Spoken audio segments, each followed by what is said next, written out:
So there's going to be a lot in this video, and if you need to stop it and then come back to it, that's fine. The first thing we're going to talk about is sanding and filing. So if you have not done sanding and filing, you might want to watch this little bit, stop it, and then come back for the riveting section. Our files are the first thing we're going to do. And we're missing two, and I actually know who lost those, so I will yell at that person later today. But each file has a different shape. And we're going to pretend these scraps over here are a beautiful project that's all cut and ready to go. And you can see the shapes of the files. This is round on one side and flat on the other. So I'm going to be looking at my metals piece and trying to decide where is it best for it to fit in here. The file is for the edges, it's not for the top. We're trying to file the edges down. So in here, this is a pretty good fit right there. You're just going to go up and down and be really careful that you don't stab yourself with the file. Okay. Also, if you have little areas where this could get stuck, be careful you don't bend it back and forth because you'll snap the tip off of the file. If you are doing a little area, there is a file all the way up at the very tip, so you can just use the very little top part of it. But like this part of the file does not fit in very well there. You can see there's a gap, and all that's going to do is it's going to file holes on either side. So make sure you're using the right size file for the job, and make sure that you bring me back an entire set of files after you borrow them from me, okay? And this goes all the way around the edges, and we're trying to get any place that your fingernail could get stuck in smoothed out. So any little overcuts that you've done, we're trying to smooth them out here. Like right here, there's maybe a little bit of an overcut. So that's filing, and that will take probably at least a bell. Then there's sanding. Now for sanding, you need to think about this as a side view of your metal. Like we're looking at the metal like this, but under a microscope. And in here, there's microscopic scratches. Well, maybe not microscopic, but there are scratches in there. And what we're going to do is we're going to use sandpaper to try to remove the layers of your metal to get down beneath the very deepest scratch, okay? So things are going to still be showing up until you get down and you've removed this entire top layer. We want our scratch marks to be all in a line. There shouldn't be anything going across it like that. And I'm not sure that's going to show up very well on the camera. This as well is a long process, and it does take a couple of days to do. So don't get discouraged if you're 15 minutes in and I tell you you're not done yet. You're each going to get a quarter of a piece of sandpaper. Sandpaper is actually kind of expensive. I like to rip mine. Don't lose your sandpaper because that's your sandpaper. And I kind of wrap it around my thumb. And then I just go back and forth in a straight line. Don't put your elbow down and go like this, because that is going to make an arc instead of a straight line. We're just going back and forth in a straight line. I do want you to get a piece of paper out of the recycling bin so that we don't scratch up the tables, our beautiful tables. But we're trying to get all of our marks going straight up and down. Now in here, I don't think you'll be able to see that in the camera, but when I shine this back and forth in the light, I can see that there are scratches that are still going here and here and there. So there's still scratches that are going across my grain. I want to keep going until I have no scratches going across the grain. So if you have not done sanding and filing, I would hit pause. I would go and do that right now. If you have, let's move on to the next step, which is how we actually rivet our project together. And what we're going to do is we're going to take our beautiful project and we're going to tape it together.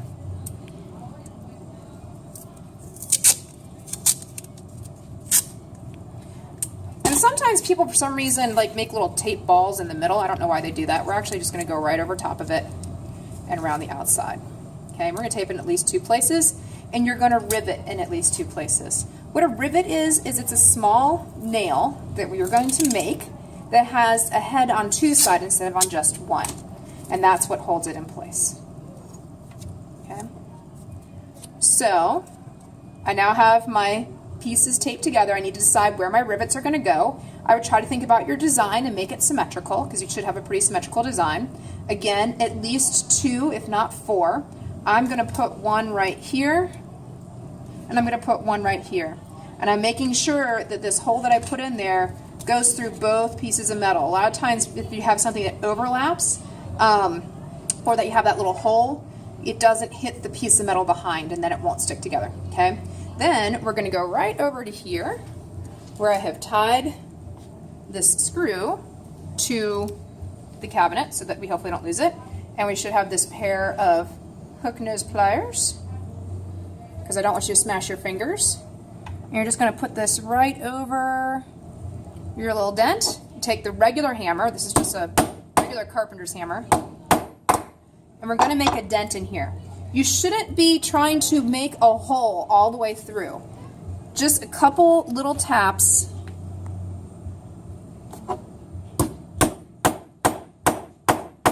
That's it. That's all you need. I'm not trying to be able to see it from the back end. Some people think this is where you make the hole, okay? After you have it like this, you're going to bring it to me, and I'm going to use a drill to put a hole in it. I don't want you guys to use the drill, honestly, not because I don't think you can't, but because you have a tendency to break the drill bits, and we run out of those. So I'll put up a hole in it, and I've pre-drilled this one. I'm not sure if you can see, there's tiny little holes in there. So this one is ready to go. It's ready to start getting the rivets. So now we need to make the rivets. So over in here, we have our little riveting station. And if you forget any of these directions, I have them printed on the wall, okay? We've got a bunch of scrap metal. Copper is the easiest one to use, and that's the one I'm going to suggest using. Copper is the one that's the color of a penny, okay? So grab a piece and kind of straighten it out, and we're going to put it into the vise. About a file's width sticking out, okay? So if I use the file, I can look at that and see it's about a file's width sticking out, okay? Then what I'm going to do is I'm going to file the top of my piece of wire, because it was probably cut with one of these tools. By the way, never scissors. And so the top is no longer flat. Once I get that done, I'm going to drop it down just a little bit more. So just got just a tiny little bit sticking out there. And then this is actually called a riveting hammer. You're going to notice it's different than a carpenter's hammer. It's not made to drive a nail. And what we're going to do is we're going to start with this side, and we're going to hit the top of this with X's. So we're going to go like one way, then the other, one way, the other, 90-degree angles. Hold it underneath so that it doesn't fall in. And it's just a wrist tap. It's not an elbow tap, okay?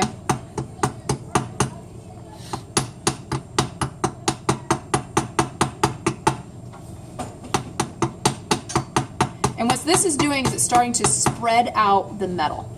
Now I'm going to flip it to the other side, and I'm going to actually hit and kind of pull or push at the same time.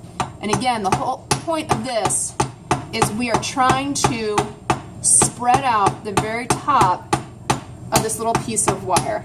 I don't know if you can get in close to see that the top of the wire is now rounded out, and it's kind of outside of this vise. And we do that so that now it won't fall through the hole. Now what we're not going to do, and I'm just going to grab a little piece of wire here. We're not just going to hit it until it bends over, because that's not a rivet. It's more of a staple. We're not really going for a staple. But sometimes I get people who hand things in like this. They go like this, and then they just kind of smash it down, okay? That's a staple, not a rivet. You would not get good points for that. So you should be able to kind of feel a little bit of a ridge on the top of this little piece of wire. And then what we're going to do is, and this is pretty long, so I'm going to cut it. We are going to thread it through. When you're cutting little pieces of wire, like I'm about to do, I do want you to put goggles on. I'm just going to do this in the trash can real quick, because it will go flying, and I don't want it to fly in your face. Okay, so just when you're cutting the wire, I do want you to have goggles on. Then what I'm going to do is I'm going to put this through the pretty side of my project. You can see now it doesn't fall all the way through because I made that top there. I want to do the pretty side as much as possible because your second rivet is not going to be as good as your first one. Now, if you have a cuff bracelet, that's not always going to work out, because we're going to need to hammer the second part by wrapping this here. So we're going to have to put the pretty side through this way and then put it here to hammer the second part, okay? So what I mean when I say that is I now have to take a piece of tape, and I'm going to tape that tiny little nail in because it's about to get even smaller, and if it falls out and hits the floor, you will never find it. So I tape this side in, just like that. And then I'm working on the ground now. I can't work in the vise anymore. So I'm going to put the goggles on again because I'm about to cut the wire. And I'm going to cut so there's just a tiny bit above the surface, again, about a file's width. Okay, I could put that back for somebody else. And you can see that's about the width of a file. I'm going to push down on my project so that these two pieces are getting put together, and I do exactly what I just did. File it off so that it's flat, and then I do my riveting.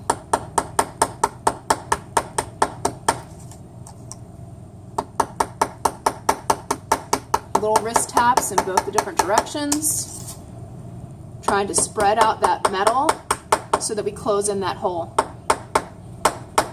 Pushing down on this is important because we're making our seal, and if it's got a gap in it, your stuff is going to be wiggly.